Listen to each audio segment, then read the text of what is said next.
Where to begin?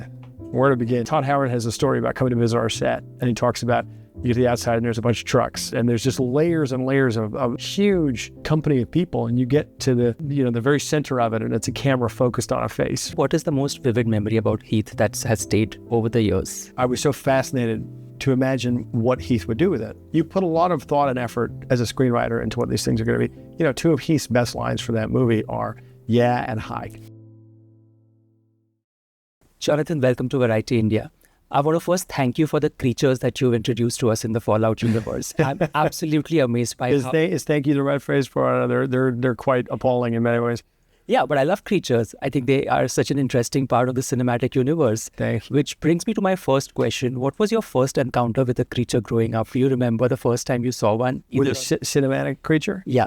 I think it was actually watching or helping participate with my brother as he made them for, stop motion movies we were making when we were kids. Some of my earliest memories are Chris figuring out how to do plasticine stop motion movies, one frame at a time, and the possibilities there I think were fascinating. So for me, from my earliest age, some of my earliest memories are making creatures for the camera, and Fallout is really the first opportunity we've had to do so much of it. I mean, it's just such a delightful part of the series.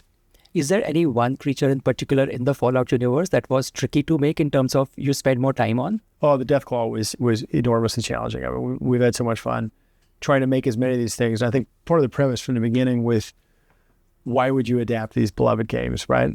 Part of the reason would be to make them as real and photographic as possible so you really feel like the games themselves are so beautiful and so immersive that we felt like there was this extra obligation to try to make things as practically as possible. So for season 2 with the Deathclaw, which is, Deathclaws are something is very big, very fast, very scary. I don't think I'd ever gotten a really good look at one playing the games for a very long time.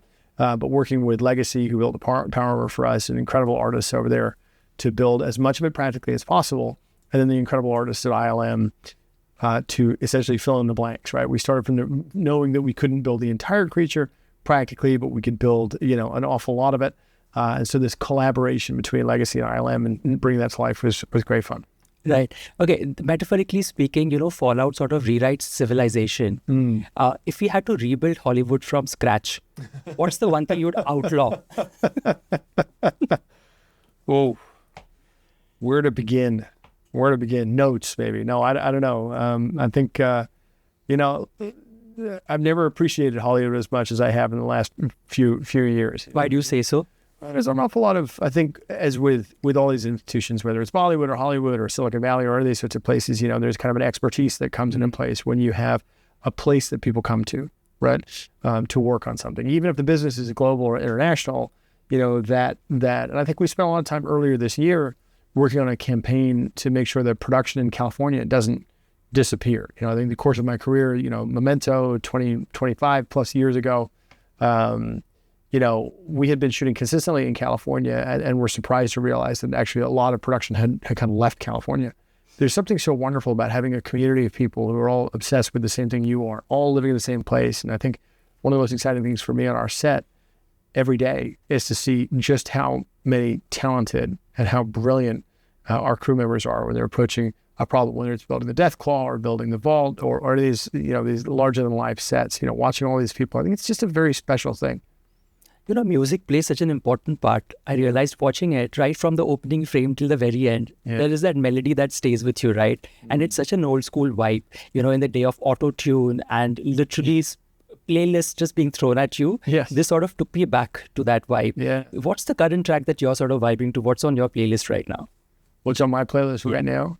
Oh, an awful lot. I tend to listen to I'm sort of an omnivore when it comes to music. I listen to everything.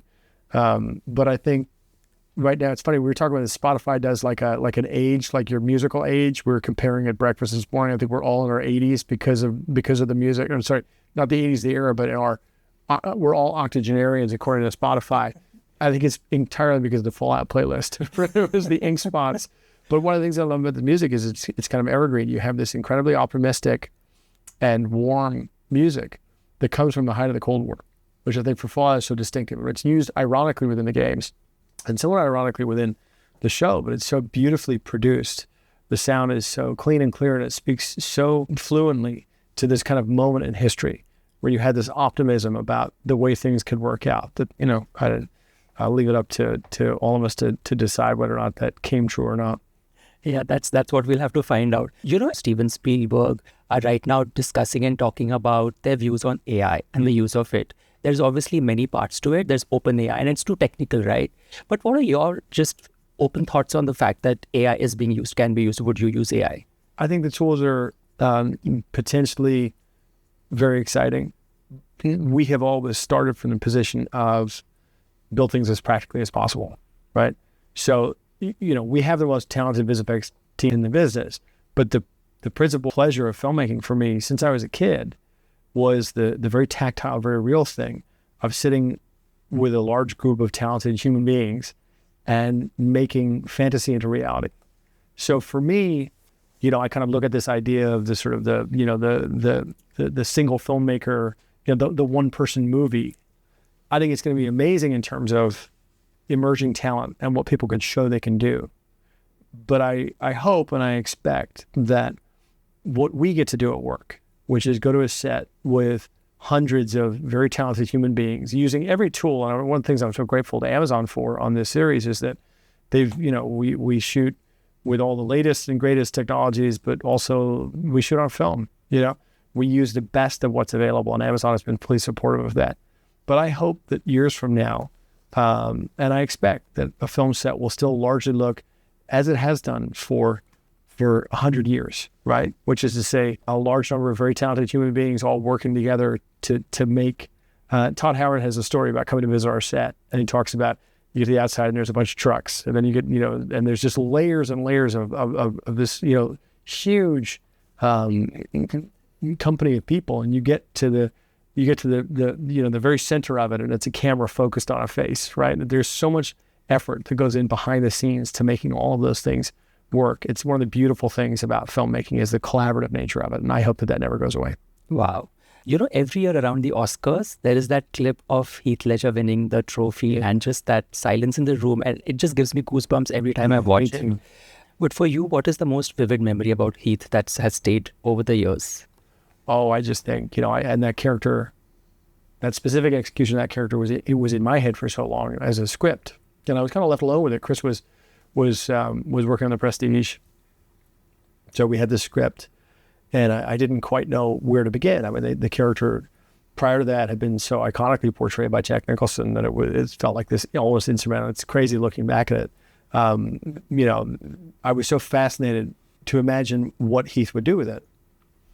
And so I wasn't on set for the first couple of days when he was shooting. It was one of the problems with being a screenwriter is your work is largely done beforehand. If it's a collaborative medium, sure, the screenwriter is kind of the only one left out. They've done their work. It's kind of this solitary thing for months, and then it becomes a collaborative thing. So I kept pestering my brother and my sister-in-law and my friend Jordan, who's a producer on the set, and saying, what I just want to know, what does he sound like? What does the voice sound like? And so I remember seeing the dailies for the first time and just thinking, oh, wow, you put a lot of thought and effort as a screenwriter into what these things are going to be. Two of Heath's best lines for that movie are yeah and hi, right? I don't think either of those are scripted. He just, when you're working, as I've had the great good fortune in my career to work with incredibly gifted actors, they're able to take even the moments in between the white space on the page and turn it into something indelible. And that's humbling as a screenwriter, right? Yeah, absolutely. And you're so reliant, I think, the experience of working with Heath on The Dark Knight and his performance is just so humbling in terms of what you bring as a screenwriter or director or filmmaker and what your cast brings. I'm just aware of that every time. We're so lucky to work with brilliant cast on Fallout. It's just that interplay between what you bring to it and what they bring to it is so fascinating. Well, thank you for sharing this, Jonathan, and thank you for the Fallout. I can't wait for the world to watch season 2 and then what's to follow. All the very best. Thank you. Likewise.